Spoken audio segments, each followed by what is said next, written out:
La semilla del diablo.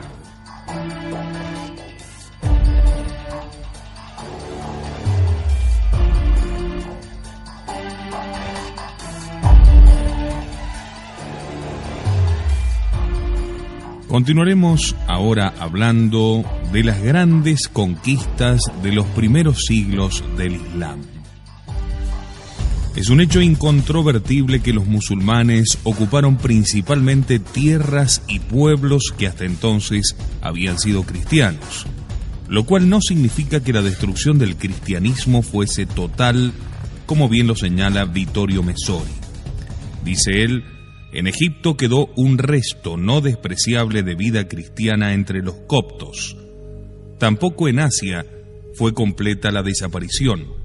Los monofisitas de Siria, los maronitas del Líbano, los nestorianos, luego caldeos, de Mesopotamia y Persia, los armenios del Cáucaso, siguieron siendo cristianos hasta nuestros días. Así como permaneció heroicamente fiel al Evangelio Etiopía, que supo resistir a los muchos intentos de islamización violenta que llegaban desde el norte, a lo largo del Nilo, o del este, a través del Mar Rojo. Entre los historiadores se habla mucho del fin del cristianismo en el África occidental mediterránea, pero se suele silenciar del todo la indomable resistencia de ese cristianismo entre los miserables y despreciados etíopes que, cuando aceptaron el Evangelio, ya no quisieron abandonarlo.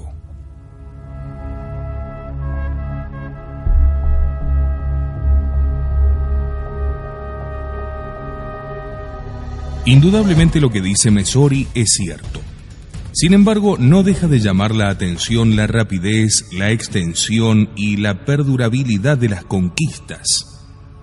¿A qué se debió dicho resultado? ¿No hubiera sido esperable una mayor resistencia que hiciese imposible la fulminante expansión del Islam? O al menos una contraofensiva que expeliese al enemigo. La gesta de los musulmanes verdaderamente no tiene antecedentes en la historia. Otras épocas conocieron grandes jefes, Atila o Gengis Khan, pero sus victorias no fueron duraderas. Tratemos de explicitar los motivos de un fenómeno tan curioso. Ante todo, hubo razones de parte de los vencedores. La primera de ellas fue la mística que acompañó sus ofensivas. Desde el comienzo, el Islam estaba convencido de que su religión debía triunfar en todo el mundo. Algo hemos dicho del carácter universalista de la convocatoria de Mahoma. Recordemos cómo, todavía en vida, escribió a los gobernantes de diversos países como Abisinia, Egipto, Bizancio y Persia, invitándolos a abrazar la nueva fe. Considerando su comunidad de Medina como un modelo para todos aquellos pueblos donde el Islam fuese aceptado, frecuentemente expresó el deseo de que su fe se extendiera por todo el universo y a lo largo de los siglos. La segunda razón que permite comprender el éxito arrollador de las huestes mahometanas es el fondo dogmático claro y elemental que proponían, accesible a todo el mundo. Según el profesor Calderón Bouchet, el Islam es una ideología más que una religión, y lo que caracteriza a una ideología es precisamente su simplicidad doctrinal, que le permite propagarse con facilidad y apoderarse de las masas. En efecto, el credo islámico se reduce a tres elementos. El primero es la existencia de un solo Dios todopoderoso y creador, a quien están sometidas todas las criaturas. Entre Dios y nosotros hay intermediarios, muchos ángeles y demonios, así como varios profetas: Adán, Noé, Abraham, Moisés, Jesús y finalmente el mismo Mahoma, quien trae la definitiva revelación. El segundo elemento es la misión divina del profeta, al que hay que creer y seguir como vocero de Dios. El tercero, la vida futura, que incluye la creencia en un castigo y un premio eternos, el infierno está reservado a los infieles, es decir, a los que no creen en el Islam, y el cielo a los musulmanes que gozarán de Alá y encontrarán allí la satisfacción de todos sus sentidos.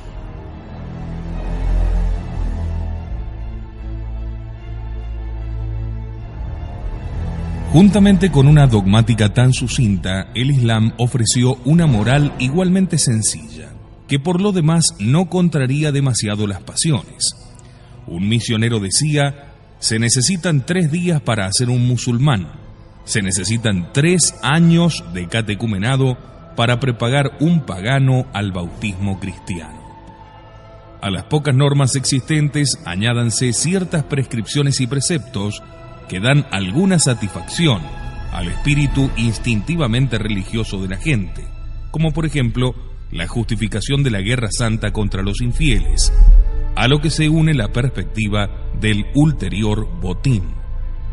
Esto contribuye a explicar la facilidad con que se acrecentaron tan rápidamente sus huestes, munidas de aquel espíritu combativo y proselitista que les caracterizaba.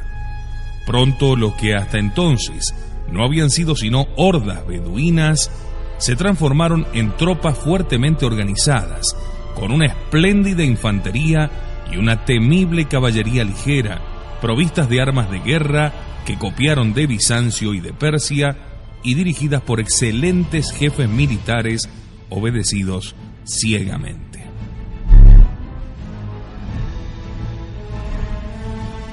El cuarto motivo que permite explicar de algún modo la rápida expansión del Islam radica en el hecho de que sus caudillos no se limitaron a llevar una religión, sino también una peculiar concepción de la sociedad, una cosmovisión, lo cual no dejaba de resultar atrayente. Así como nosotros distinguimos el cristianismo, es decir, la práctica concreta de nuestra santa religión por parte de personas particulares, y la cristiandad, es decir, la impregnación evangélica del orden temporal, también el Islam, más allá de sus características rituales, conoce lo que podríamos llamar la islamidad, es decir, la impregnación del orden temporal a partir de los principios coránicos. Un destacado pensador musulmán del siglo XX afirma que quienes piensen que las enseñanzas se refieren solo al lado espiritual de la vida están equivocados.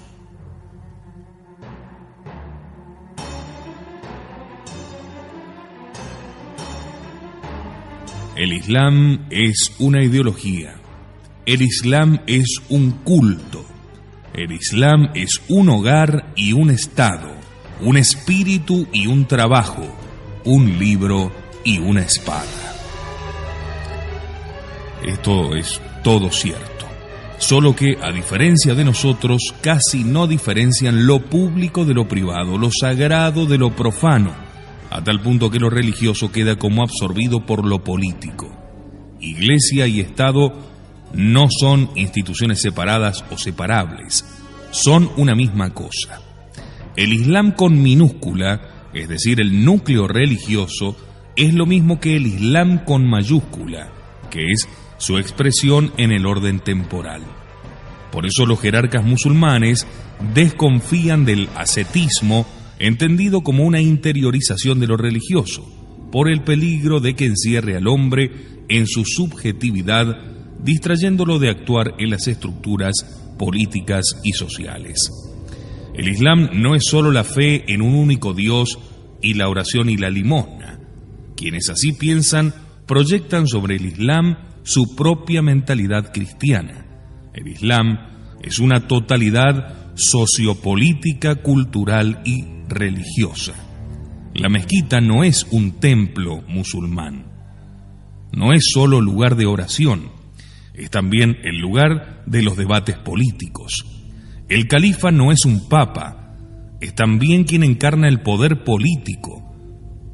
La institución del califato, que engloba 3 elementos: la sucesión legítima del profeta, la dirección de los problemas del mundo y la vigilancia sobre las cuestiones de la fe, se ordena a administrar los asuntos de la comunidad en base a la religión. Solo se justifica la rebelión cuando el gobernante se opone claramente a los mandatos de Dios o de Mahoma.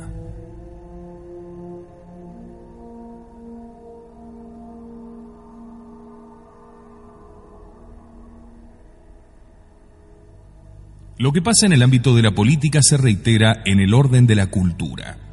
Ninguna filosofía que prescinda de la revelación puede esperar ser otra cosa que una influencia disgregadora y disolvente dentro de la sociedad islámica. Por esto la filosofía está entre ellos tan lejos de todo racionalismo. La razón debe ir unida con la revelación. Si el Islam existe, es para afirmar la doctrina de la unidad y aplicarla a todos los sectores de la vida. Como se ve, el hacerse musulmán no implica una decisión única ni principalmente religiosa. Es también, y quizás sobre todo, una elección política, cultural y jurídica. Por eso, la conversión de un musulmán a otra religión parece algo absurdo. Se puede abandonar una fe, pero no un mundo político y cultural que englobe y unifique todos los aspectos de la vida. Si alguno lo intenta, la Sharia se muestra inflexible. El veredicto es la pena de muerte.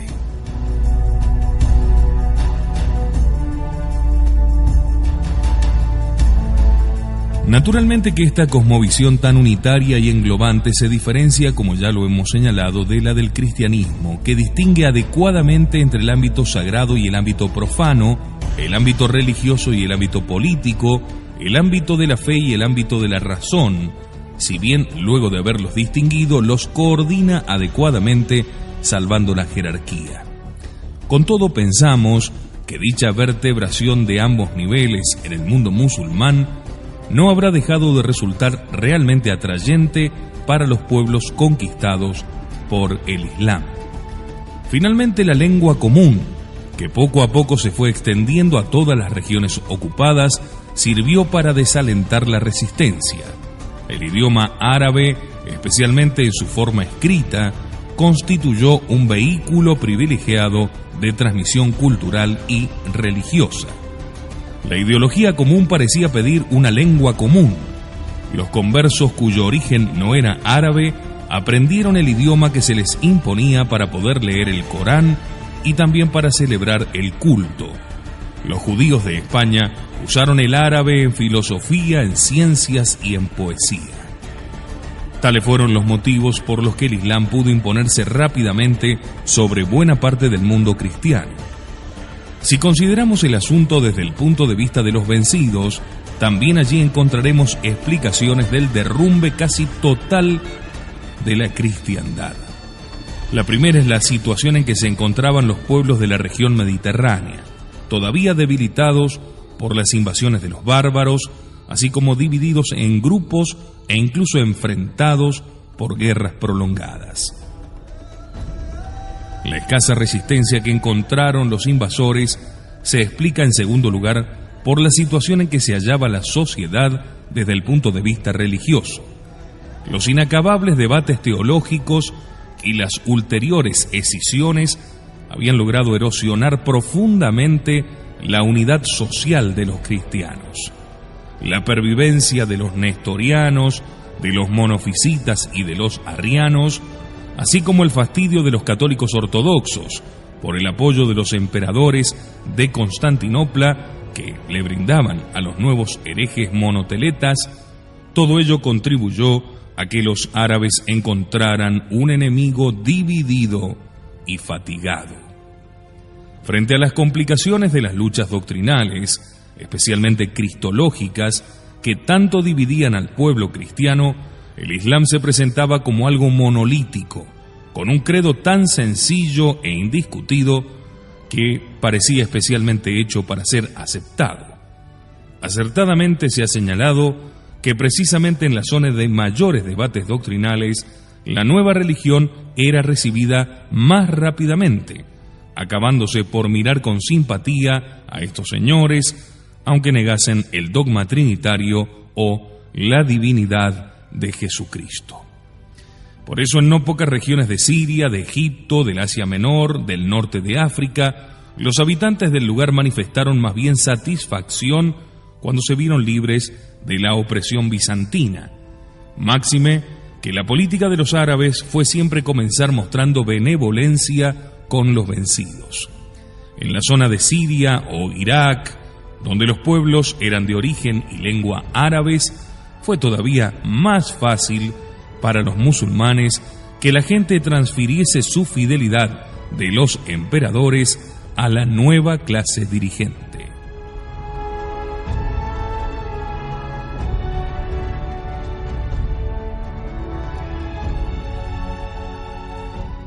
Otra razón por la que los vencidos se doblegaron ante el poder musulmán, no al comienzo por cierto, pero sí con el pasar del tiempo, fue la admiración que produjo en ellos el nivel cultural de los ocupantes. En los siglos que presenciaron su victoria, los siglos 7, 8 y 9, el Islam fue la más alta civilización del mundo occidental. Pensemos que por aquel entonces Europa estaba todavía dominada por los bárbaros, a los que había que ir civilizando con mucho trabajo. Desde el siglo V hasta comienzos del siglo XI vivió lo que se ha dado en llamar la Edad Oscura, a pesar del experimento cultural de Carlomagno, tan precario por lo demás.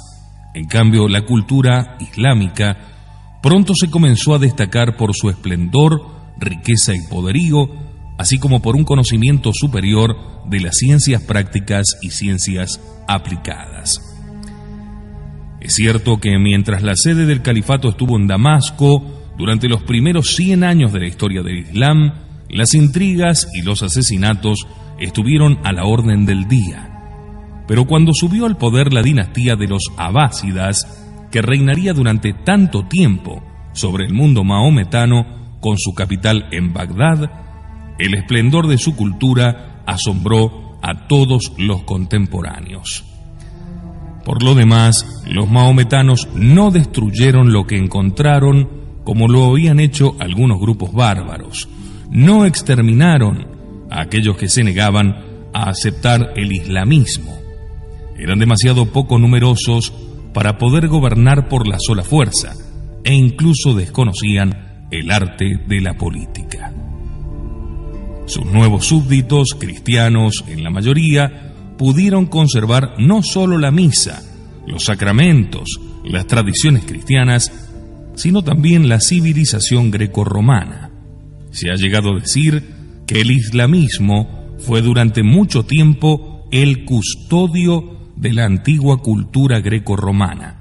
No solo el custodio, sino también en cierta manera el heredero.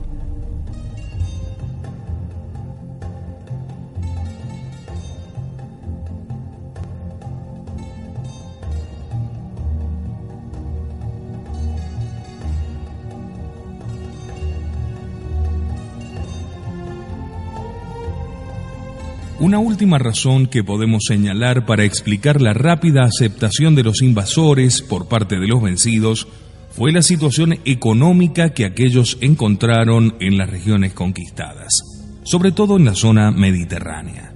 Hilaire Belloc se ha referido minuciosamente a este asunto. En dicha zona, nos narra, donde había millones de campesinos, como los de Egipto, Siria y todo el Oriente, la sociedad había caído en una profunda postración por los problemas que la aquejaban. Impuestos agobiantes, al punto que todos estaban adeudados y sujetos a la usura.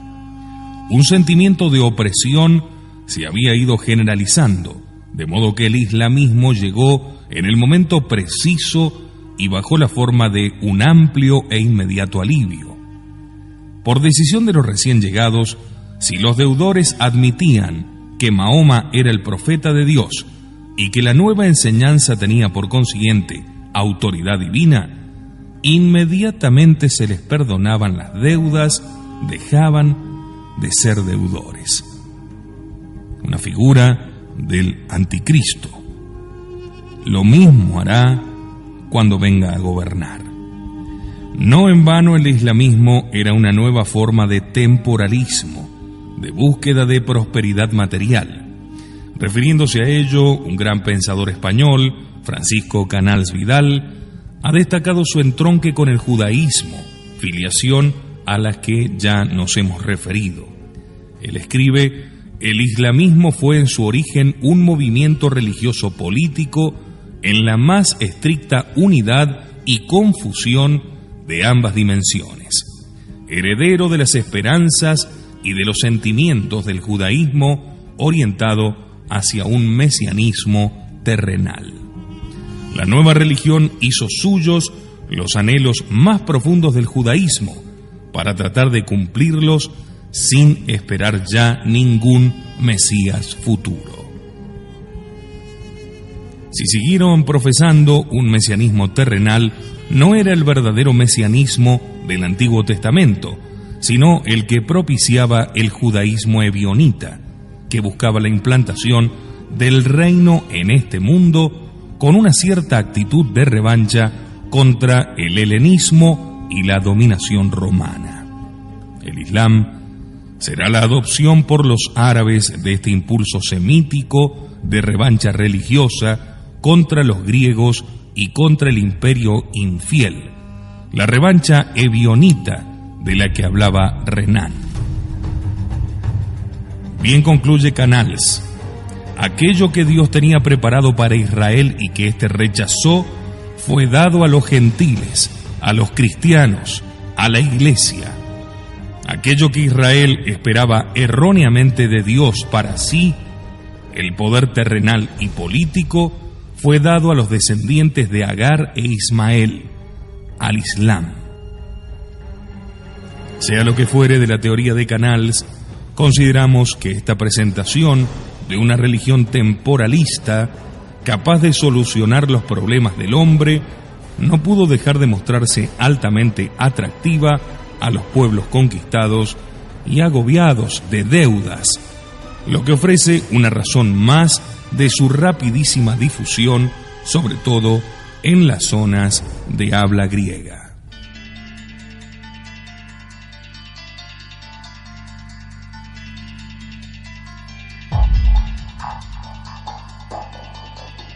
Tras la pausa volveremos con la embestida del Islam y nos dedicaremos a los pueblos asiáticos del cercano oriente, Mesopotamia, Persia y el territorio montañoso.